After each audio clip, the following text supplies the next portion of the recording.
በአዲስ ምዕራፍ በተሰኘው በኢቢኤስ ፕሮግራም በብርቱካን ጉዳይ በሽብር ወንጀል የተከሰሱ የኢቢኤስ ጋዜጠኞችን በተመለከተ የተሰማም አዲስ መረጃም ደርሶናል። ቁጥራቸው ጥቂት የማይባሉ የኢቢኤስ ባለሙያዎች በእስር ላይ ባሉበት ሁኔታ የኢቢኤስ ቴሌቪዥን አቤቱታውን ለዓለም ሀገራት ያደረሰውም ጣቢያው በአሁኑ በጉዳዩ ዙሪያም የአሜሪካ የጋዜጠኞች ማህበር የጋዜጠኞች መብት ተሟጋች የሆነው ሲፒጂም ጉዳዩ የተጋነነ ሲልም አውግዞታል። እንዲፈቱም መጠየቁን ሰምተናል። እኛም ጉዳዩን በስፋት ተመልክተናል። በዝርዝር በመረጃ ሰዓታችን አስከትለን እናደርሳችኋል። በሌላኛው መረጃችን ደግሞ እጅግ አሳዛኝ ልብ ሰባሪ መረጃ በአዲስ አበባ ዩኒቨርሲቲ የተፈጠረው አሳዛኝ ክስተት ወጣቱ ከአሜሪካ ፊላዴልፊያ ዩኒቨርሲቲ ነፃ የትምህርት ዕድል አግኝቶ በዝግጅት ባለበት ሁኔታ እጅግ አሳዛኝና ያልተጠበቀ ነገር ገጥሞታል። ይህ የአዲስ አበባ ዩኒቨርሲቲ ያስደነገጠውን ክስተትና ብዙዎችን በእንባራጮን ክስተት እንዲሁም ወጣቱ ምን ገጠመ የሚለውን መረጃ የአዲስ አበባ ዩኒቨርሲቲ ማቅ ያስለበሰውን ጉዳይ በዝርዝር መረጃ ሰዓታችን ተመልክተናል። እኛም በስፋት በመረጃ ሰዓታችን እናደርሳችኋል። ሰላም ጤና ይስጥልን። የተወደዳችሁ የፊሽታ ሚዲያ ተከታታዮቻችን በእያላችሁበት የበዛ ሰላም ለእናንተ ውድ ተከታታዮቻችን ይሁን ያለን ሰሞንኛና ወቅታዊ መረጃዎችን እነሆ በመረጃ ሰዓታችን ለእናንተ ውድ ተከታታዮች ይዘን ተገኝተናል። እናንተም ለቻናላችን አዲስ ከሆናችሁ ቻናላችንን ሰብስክራይብ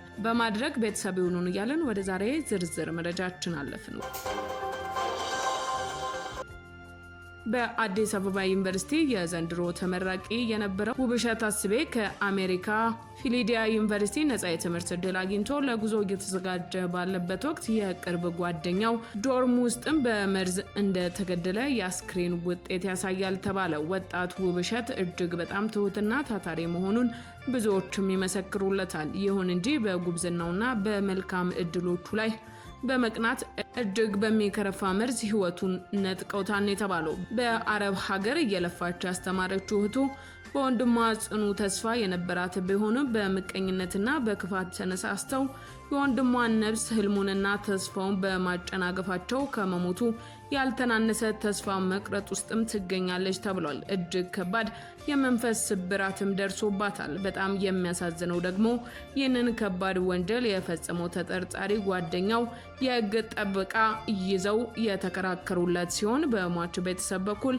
ቸልተኛ አቃቤ ህግ ብቻ በመሆኑም ገዳይ ከእስር ሊፈታ ጫፍ ደርሷልም ብለዋል። የሟች ቤተሰብ ተስፋና ማረፊያቸው የነበረውን ወጣት ልጃቸው መነጠቃቸው ሳይበቃ ጭራሽ የልጃቸው ገዳይ በነፃ መፈታቱ የእግር እሳት የሆነ ህመምና ልጃቸው ሁለተኛ ሞትም ነው ብለዋል። ለማና ቤት ይባላል ደሃ ሁሌ እያለቀሰ ይኖር ብሎ በሀገራችን የፈረደውስ ማን ነው ሲሉም ጠይቀዋል። የህግ ባለሙያዎቹ የሚዲያ አካላት ሌሎችም ለተገፉ ለተጎዱ ድምጽ መሆንና ማገዝ የምትችሉ ሁሉ ትብብራችሁን አድርጉ ሲሉ የውብሸት ወላጆችም ጠይቀዋል።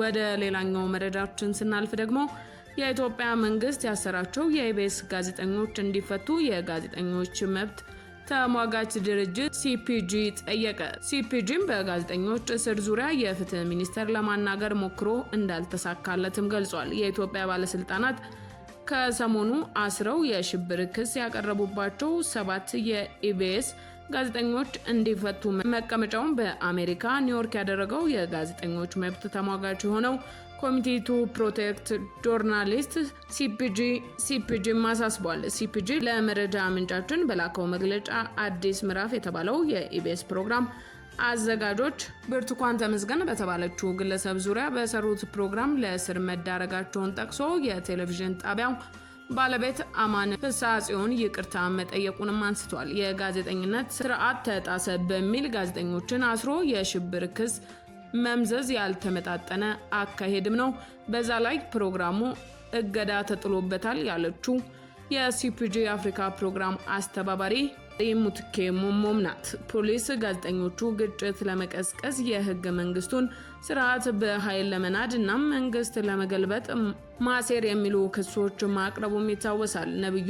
ነብዩ ጡመልሳን፣ ታሪኩ ኃይሉ፣ ህሊና ታረቀኝና ንጥረ ደረጃ የተባሉ የኢቢኤስ ጋዜጠኞች መጋቢት 17 2017 ዓ.ም በቁጥጥር ስር መዋላቸው የሚታወስ ሲሆን ግርማ ተፈራ፣ ሄኖክ አባተ እናም ሀብታሙ አለማየሁ የተባሉ ተጨማሪ የሚዲያ ሰራተኞች በቀጣይ ቀናት መታሰራቸውም ይታወሳል። ብርቱካን የመደፈር ወንጀል የተፈጸመባትን ዩኒቨርሲቲ ያልተናገረች ሲሆን በመንግስት በተከታታይ የተሰሩ ዶክመንተሪዎችና የማስተባበያ መግለጫዎች በብዙዎች ዘንድም ጥርጣሬን አጭሯል።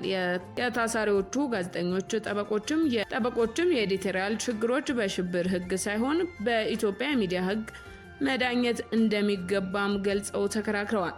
ሲፒጂ በጋዜጠኞች እስር ዙሪያ የኢትዮጵያ ፍትህ ሚኒስቴር ለማናገር ሞክሮ እንዳልተሳካለትም አያይዞ ገልጿል። ውድ የፌሽታ ሚዲያ ተከታታዮቻችን ለዛሬ መረጃ ሰዓታችን ያዝንላችሁ መረጃ ይህንን ይመስል ነበር። ስለተከታተላችሁን እያመሰገንን ተሰናበትን። በሌላ መረጃ ሰዓታችን እስክንገናኝ ቸር ቆዩን።